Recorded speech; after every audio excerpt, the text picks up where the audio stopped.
think, on two series in that last game. One right before the end of the half where the 3rd and 1, you didn't throw the ball, ran, and then basically ran out of time. And then the one at the end of the 4th quarter where you threw 3 straight passes with like 2 minutes left, which I haven't seen you guys do in a close game in the 4th quarter all year. So the short yardage one, we had a couple plays in mind. We thought that was the best play for that situation, given the circumstances in the situation. Did you think you guys could score a touchdown there? Is that the idea? Yeah, that's what we thought was the best play. And then the one at the end of the half, just giving our guys an opportunity on the ball.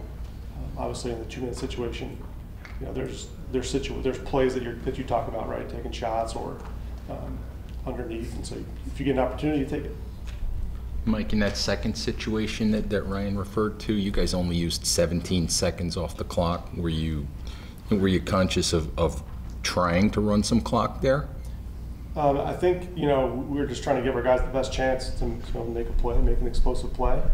Didn't work out for us, so we went back and evaluated that and worked to get better. Mike, those 2 throws, the 2 long throws by Daniel Jones, were those about as good as you could have hoped for in those situations? It looked like they were right on target.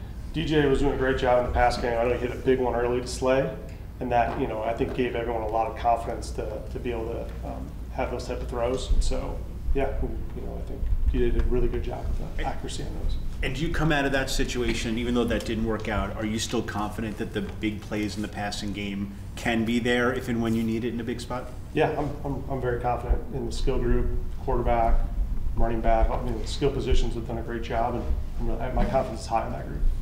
Mike, you said that you had a handful of plays in that situation at the end of the first half.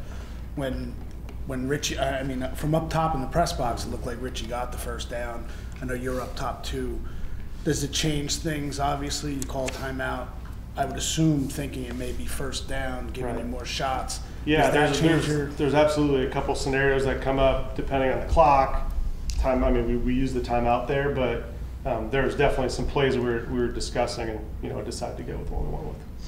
Mike, it seems like teams have kind of taken away that, the crossing route or the bootleg option for you. Do you feel like that's something that they've, for lack of a better word, taken away from you guys, and how do you adjust to that? I think we have a lot of different, I know what you're describing. We have a lot of different ways to get that done with different people from different personnel groupings. So, I think it goes back to just making sure we're executing it right and detailing it right from the coaching side, and that's why we practice and go through that process each week. You haven't really gotten Saquon into the passing game, maybe as much as people thought coming into the season. In the screen game, haven't really seen a ton of it recently.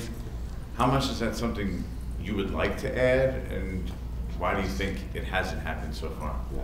Each week, we talk about those things and how we can get them in the most ideal premier look, and that probably hasn't just shown up as much as we probably like to, but those things present themselves each and every week, and that's what we look for as a staff, how we can get those things done over and over and over again. So that's part of our evaluation process on the week to week. Did you think coming into the season that you would maybe you'd be able to use that more? I think each week is different. Each opponent you go through, depending on what their defensive structure is, it's different. So you got to go each week with a fresh mind and think about how you can attack the defense in the run and pass game. Obviously, every week you're kind of towing that line between like aggressive and reckless, I think is the term you guys use. Is there any thought that maybe you guys have gotten too afraid of too wary of a interception, a turnover, that you're not, and I'm going back to that situation at the end of the first half, like that you're not being aggressive enough because a mistake could kill you guys? Yeah, I understand. I understand the question about it. I think each week is different, and each week you go in with a plan. Then depending on what happens during the game, you have to be able to be flexible and adjust your plan. What happened on the 3rd down play when Richie and Saquon ran into each other? Yeah, again, I'd hate to keep on bringing it back to this. It was one of those things where just didn't execute it well enough, didn't coach it well enough, and I take full responsibility for that. But those are the things that's why we practice, and that's what we're doing right now. I'm excited for the other opportunity here this week against the Eagles. Did you approach that as if it might be 4-down territory? Because it seemed like Dable even said he was at least weighing that. Dave's again will be the guy who tells me if we're going forward on fourth down. All those things are being discussed. So we didn't get it done on that play, and so it didn't work out for us. Any specific feelings or memory? You were drafted by the Eagles, right? Yes. So any specific feelings about that team or memories? I have a lot of respect for the organization. Obviously, Howie, he drafted me there when I was there with Coach Reed. So a lot of respect for the organization, owner, Mr. Lurie. They do a great job. They have a really talented team. So it'll be a great challenge for us. We've got to put together a good week of work. Coach, how many times are you going to face a defense where they get to the quarterback and they have two corners playing at a higher level? Talk about some of the challenges you see when you look at these guys. Yeah, they're really talented. They're aggressive. They play with confidence. They play fast. I mean, you see a lot of things that show up on tape. They're creating turnovers, interception. They have a ton of production in the pass game, in the run game, and they're the best team in the league. It seems like when you've used those two running back packages, whether it's Saquon and Gary or Saquon and Matt, you've had success, but it hasn't been like a staple of the offense. So why have you not incorporated that more based on the fact that it has been successful, it seems like? Each week's different, and that's not to say that we can't go one way or the other. Each week we look at the personnel groupings that we like, that we think is advantageous for us, and we go with those. How much have you guys missed Bredesen in the running game, especially? Well, Bob's working through the injury stuff, and whenever he's ready, and we get the sign off from the trainers and Dave's, and whenever we want to move in that direction, we'll make a decision. Michael, what was it like getting Bellinger back in there on Sunday? Getting Bellinger back in there. Bellinger, he did a great job. It was great. He's a guy that plays with confidence. I think he gives the offense a lot of confidence and does what we ask him to do. So it was great to see Belly back out there. Mike, along the lines of Dan's question about the running game, you guys haven't been as efficient in the running game the last few weeks. Do you feel like it's just a matter of execution, or do you need to vary the approach to the way you get to some of your runs a little bit more? Yeah, I think it's a combination of both.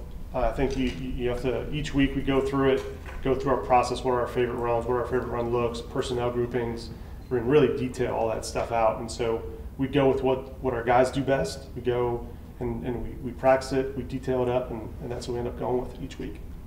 We'll take two more. With a player like Javon Hargrave, he's not the guy who gets a lot of attention, but it seems like he's sort of like the guy you need to watch out for when it comes to their pass rush. How much do you see that when you look at him on film? Yeah, we're well aware of where he's at, and really that whole D-line does a really phenomenal job. I was there with Brandon Graham was in my draft class, and so I have a lot of respect for Brandon, and he's still playing at a really high level. It's great to see him playing. So that whole front seven, they do a phenomenal job. Has that happened for you before? Going against the guy who you're trying to scheme up against? I'm trying to think from my draft year. There's only a handful left, but Brandon's at the top of that list.